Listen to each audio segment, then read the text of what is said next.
new season of Combo Zone is out, meaning we have ourselves a bunch of new toys to play with for however long a Combo Zone season is. I don't really pay attention to it like that, but it doesn't mean you straight up neglect it. You need those legendary awakening stones, and it takes over 4,000 plus total awakening stones to fill out a unique awakening board. In this guide, I'll tell you the best loadouts to use for Combo Zone, positionings that top players utilize in Colosseum that transfer over to Lift and Combo Zone, and go over what I do from early to endgame Combo Zone. To summarize the new season, since we probably all know by now, you can now resurrect and remove curses at resting areas. In the Agatha shop, you now have a feature to update the shop's product list, and you can also resurrect and remove curses from there. In addition, normal artifacts are now separated from cursed artifacts in the inventory. And a fun fact in case some of you didn't know, the artifacts this season are based off a noir theme. Anyway, here's yet another garbage chart I made showing the artifacts this season. It's pretty straightforward. But there's this one artifact that a lot of people don't get the concept of, and that's the Reactive Glove Mark II. So 0.2% damage is a pretty small trade-off. I would not recommend stacking this artifact either.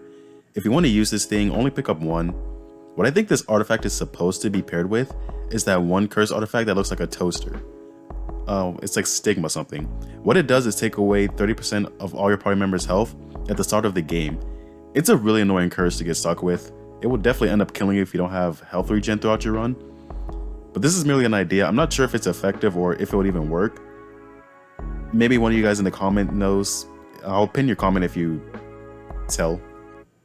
But I'm not going to beat around the bush any longer. We all know that the green artifacts are the best, and the only non-green artifact you should be holding onto are the moon monocles. Maybe the sun monocle and maybe the 3D glasses.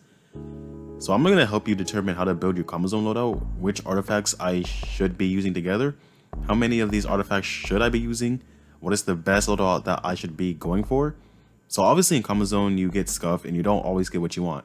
Trying to go for that one specific god loadout only works out like every so often. So you know what I did, guys? I've got the organized data from all the top rankers of Combo Zone in the KR server. Don't ask how I got that information. And now I'm hooking you guys up with the top 4 artifact compositions you'd see from the top rankers of Combo Zone. Yeah, go ahead and get your screenshots. Alright, so as you'll see, the combination of the Lonely Left plus Lonely Right earbuds is no longer utilized. Same with the, what's it called? I guess the spamming your loadout with the sun and the moon monocles while using the disputable dress. That's also another thing. So all that you see on screen is the configurations of the top 50 rankers who have hit floor 20 and above. And obviously you're not going to be able to get this type of stuff early on. So to give you an idea of the artifact you should be going for in the meantime, you want to get the Elegant Cloak, the Gnome Panopticon, the Speed Gun, the Goring Tablet, you know, all the normal stuff basically. Now that you've got information on the type of equipment the best Combo Zone players in the game favor, let's look at some positioning. I was talking with the #1 ranked player on LA servers. He dropped his Colosseum team positioning. I know it looks weird, but what would you expect from the best?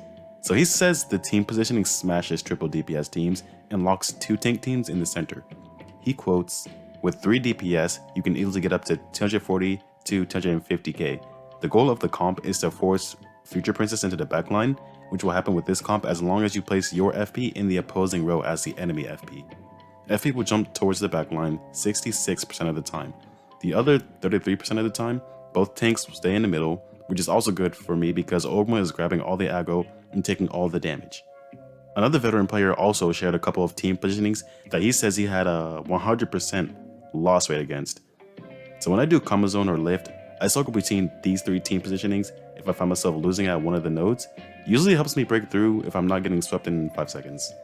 When it comes to mid-game Combo Zone, this is where you start heading for shops. You go for a shop, try to see if you can get one of those artifacts you need. Continue doing elite and question mark nodes. Endgame is where you should have a relatively solid loadout by now. You want to avoid the elite battle nodes because you never know, you might preemptively cuck yourself. Try and get at least 3 curse artifacts. I should have mentioned that when I showed the loadouts. The top players usually had at least 4 curses. So you want to go for event nodes and shop nodes to either perfect your loadout if it's not already. Also, a couple of quality life tips to know. If you didn't notice already, when you win a battle and beat all the enemies, double tapping the fast forward button speeds through the victory dance. Also, if you get that one bug where you get stuck and can't move on Combo Zone and Adventure, going to the guild and back out resets this. But that's going to be all for the Combo Zone guide. Now that you have the god positionings, the god loadouts, and the tips to make your runs a little less stressful, it's time to go out and enjoy the Combo Zone. Try out those artifact sets, go and become the best players you can be. Thank you so much for sticking to the end. Let me know what you guys want to see next. Thanks for watching, and I'll see you next time.